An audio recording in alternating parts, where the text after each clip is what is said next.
Hello! Now, after flying the really excellent Gearbest Sparrow, little 3-inch quad that was so quick, I was very keen to get a few more 3-inch quads in and test them out if I could. I really am quite excited about the power and speed you get out of these 3 inches. They feel just like 5-inch quads. They're just not so good at carrying a big GoPro or something. Anyway, the one I've got today is the Space Wolf DT140. So let's crack it open and see what's in the box. So we open up the box, this is what we got. Plenty of little bits in here. 2 pairs of props. These are 3050s, 3-bladed obviously. There is a little carbon fibre, looks like the battery plate, a silicon pad for the battery, and looks like a little beeper all on its own some in there, which I would have liked to have seen on the quad, so I'll find out what's going on there. And it's got the quad attached to the packaging, which I think we can take out using the battery strap. And here it is, the little quad itself. A couple of things on here. It looks like it's got what looks like a micro swift style camera. It's not, it's a micro CCD camera, but it just happens to be an orange one, looks very similar.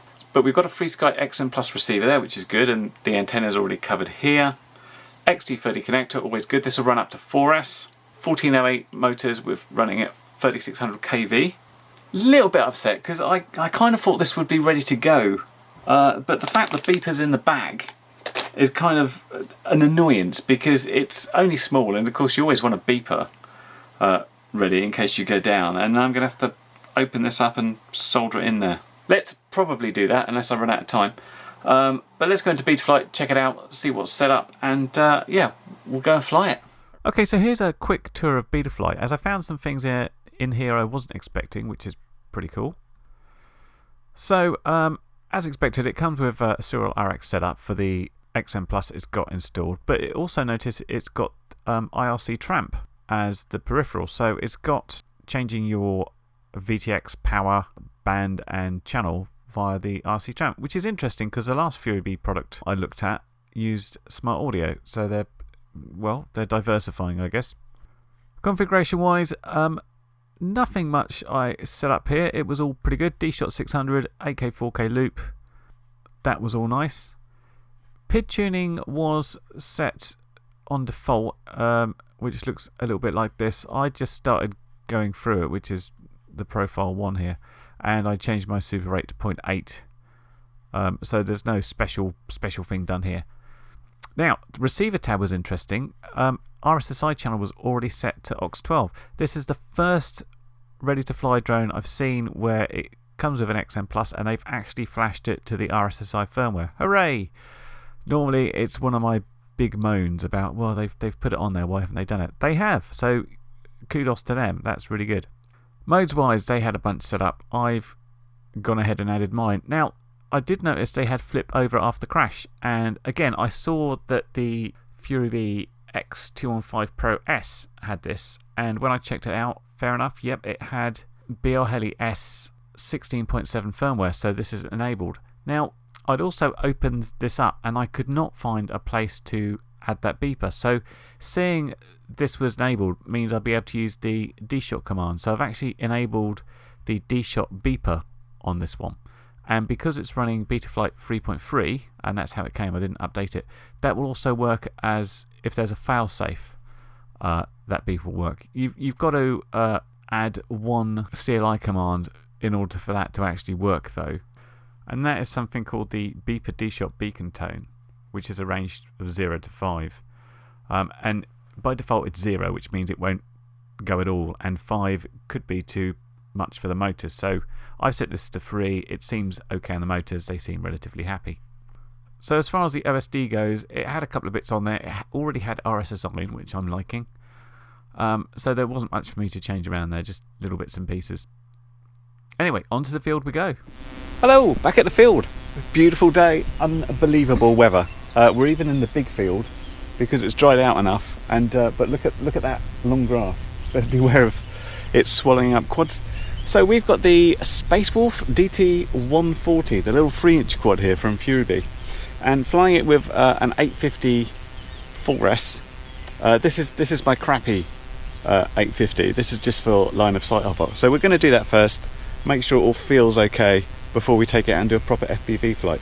A little bit worried because there's no proper buzzer, but I'll probably put a drone keeper or something on just to make sure I'm not concerned about it too much. Let's try this out, see what happens.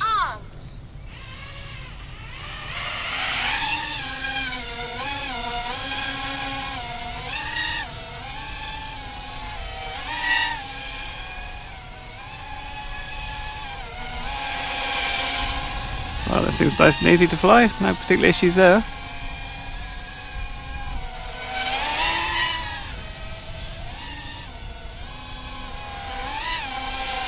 Let's FPV this sucker. Oh, let's get a quick punch out first, shall we?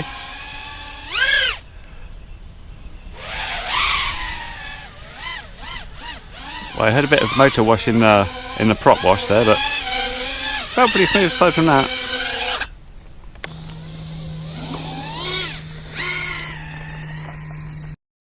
And we're up for the maiden flight.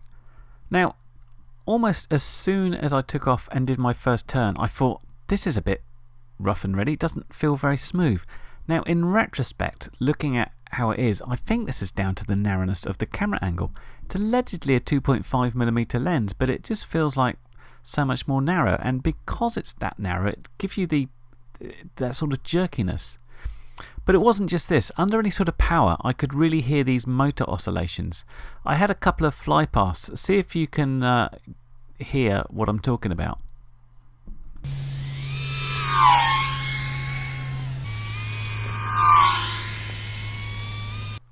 But anyway, I was flying with Rod and Jinx, so we did a little bit of chasing. In this second one, after a quite hard time trying to land it, I've moved the camera down, and you can just see the props in view there. Unfortunately, because of this camera angle, what we've got here is a really, really sedate pace. I couldn't get any speed into it at all, and as soon as I sort of angled down to try and do so, I just ended up with a viewfinder full of grass, really. So it didn't work particularly well.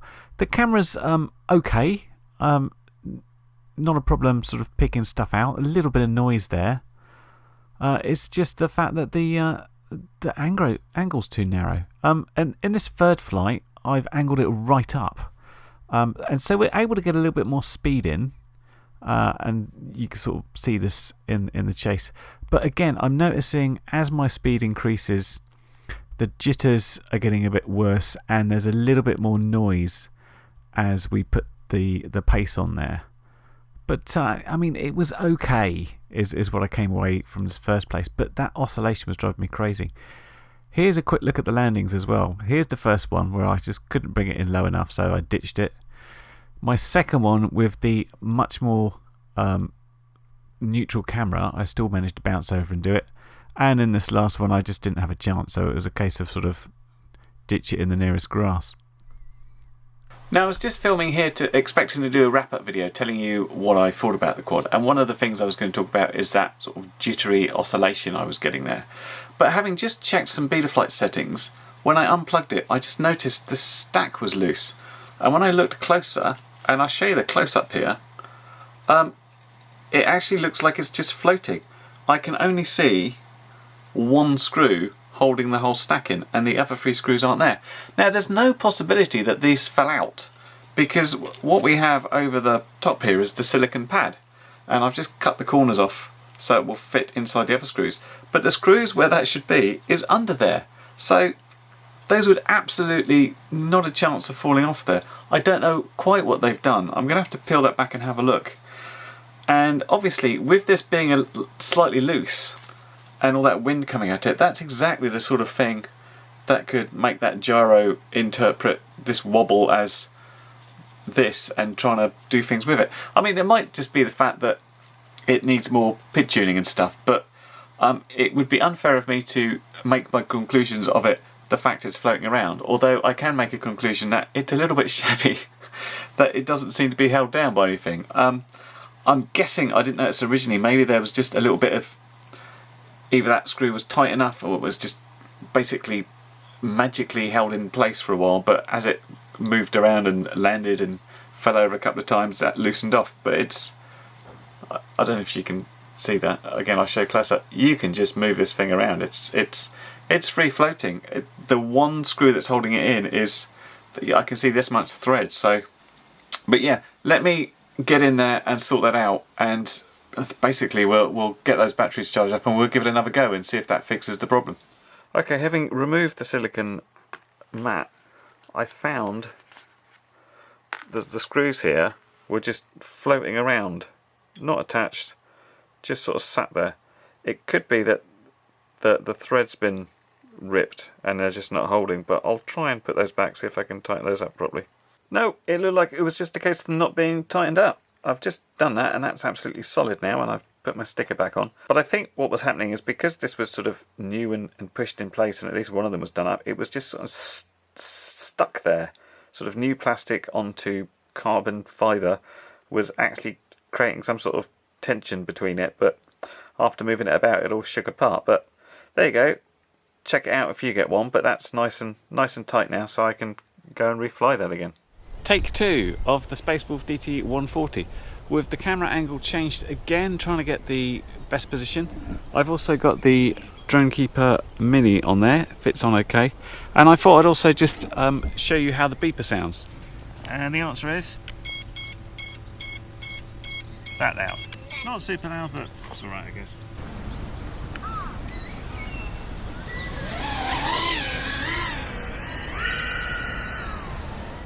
So back in the field for this first flight, and my Fat Sharks decided to record the entire thing in black and white vision. I don't know why. I did a couple of things here. I changed my power output on the VTX to 25 milliwatts. It was set to 100 before. I wanted to see if I could do anything about the noise. Now I'd attempted to mess with the camera again, but it feels really quite sedate. And I've done my sort of normal flying about, going around the trees, and that sort of feels okay. And I did an attempted power loop through this tree gap here, which just went all wrong. I just ended up in completely the wrong place. And despite, the quite shallow angle, it was a tricky landing, but I blame the grass mainly for that one. So for this last battery, I put the angle of the camera right up again because I wanted to see what would happen when I really tried to open up the throttle.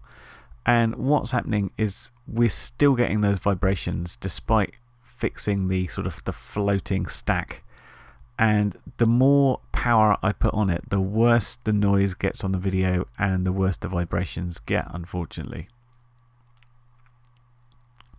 And despite the camera angle still right up, I really can't get as much speed as I'm expecting from it. It just feels like it's really lacking in pace. Also, I just can't seem to get any smoothness in the turns, and again I'm thinking this is down to the narrowness of the camera angle. I mean, in terms of being able to control it and get it round, it's doing okay. It would probably feel a lot better with a more wide angle lens, but as it is out the box here, it's just not doing particularly well, and I'm not enjoying the oscillations and sort of noise under any sort of power. It's getting about 3 minutes out of these 850 mAh 4S batteries, which is about what I'd expect. Now, I did some tuning in terms of mainly dropping the P and the D in the pitch and the roll, but nothing really made much of a difference there. It needs some proper time spent on it. Now, I knew I wouldn't have a chance of landing this properly, so it was just a case of trying to turn on the spot and dump it down in the grass. Kind of went okay. And I'm back from the field, and here we are, the little DT140, after clearing the grass of it after those landings. Now, I actually had 2 batteries left, and I thought, shall I stop, shall I do some tuning? And I thought, I can't be bothered. And that's not because I'm a particularly lazy person and didn't want to tune it, or I'm no good at tuning, although both those things are true. It's kind of because I felt there were some flaws in here and I just wasn't getting any fun out of it. Now, take this around in a quite docile way and it's okay. Fly it slowly, it flies fine. As soon as you try and put that power on, it doesn't seem to handle it very well. It's getting big jitters. Also, I can't get the camera. I mean, it's up at quite an angle at the moment, and I still couldn't get power going forwards. I was still looking at the grass. It's supposed to be a 2.5mm lens. It feels wider to me. I just couldn't get any speed into it. And even when I was trying to get speed into it, I was getting noise and I was getting vibrations. So yeah, I dare say you can tune it a certain amount to get some of that sorted out. I just find myself pining because it wasn't the Sparrow. The difference between these quads is night and day. I mean, this has got the fancy features. It's got the tramp way of changing channels on the VTX. It's got a Maiden Flight OSD. This hasn't got an OSD. This hasn't got a fancy smart audio style VTX. But this runs absolute rings around this guy. I mean, to be fair, this is like at the moment £100. This is £190. This is pretty expensive, but it's worth twice as many as these because out of the box, this flew amazingly well. It was so fast and smooth, and with this 2.1mm lens on this Micro Swift 2, I could go as fast as I like, and I could still bring it down for a comfortable landing. And it's actually quite a bit smaller. It's neater. It's just fantastic. I love this one. Conversely, there was no tune done out of the box, and as I said, it flew okay, very sedately, but as soon as you tried to put any power down, it just did not like it. This camera is just too narrow for me. Even when the camera was quite a way down, not pointing up too much, it was very hard to land, and it was so sedate, it was crawling along. It just didn't feel like it had any oomph. So I'm afraid my overall rating on this one is meh. You know, it does the job, it flies, it's a quad, it goes up and down, but it doesn't do it particularly well. So right now, I would say don't buy this, buy the Jep RC Sparrow instead. Now there's a bit of a wide margin between the two of them, and I've only had these couple of 3-inch quads. So is there something in the middle?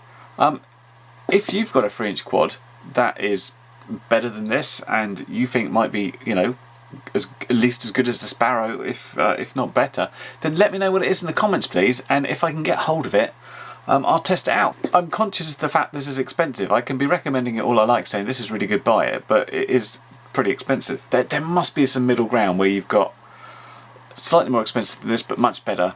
Hopefully there's some middle ground and we can find one, but in the meantime, I'm still saying buy the Jep RC Sparrow because it's wonderful. This is not so good unless you really want to just poodle around in a field with a very flat camera angle so you can land it again. But anyway, this is the Space Wolf DT140 from FuriBee, and thank you for Gearbest for sending it for review. Links, of course, are down below of this one as well. But that's all from me, and I will see you next video. Bye for now. Well, you've made it to the end of the video, so thanks once again for watching. If you like what you saw, then please consider subscribing, and if you really like what you saw, then be sure to check out the link to my blog for a variety of ways in which you can help support this channel.